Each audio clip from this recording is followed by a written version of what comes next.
really look at what we can do to accommodate and address our growth. And as we look at that tonight, we're going to share information about some of the preliminary options that we've developed. I came tonight because I can see that there's rapid growth of single-family homes. I live off Old Sauk Road, in between Old Sauk and Mineral Point.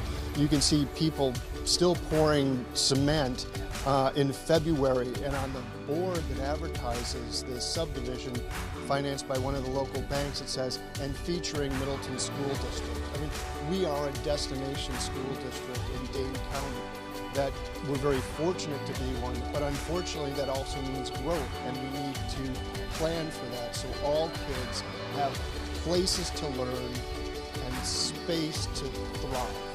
I came tonight for a multitude of reasons. I'm a future parent, hopefully, of the school district. I live in the new development outside of Full Compass area off of Mineral Point Road. I also come in as a part-time employee of the school district. So my working facilities could be impacted by this referendum.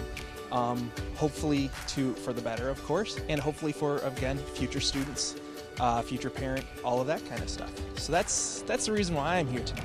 I've actually gone to all 3 of the community workshops to get more info from people, and each workshop I've had different questions that have been answered.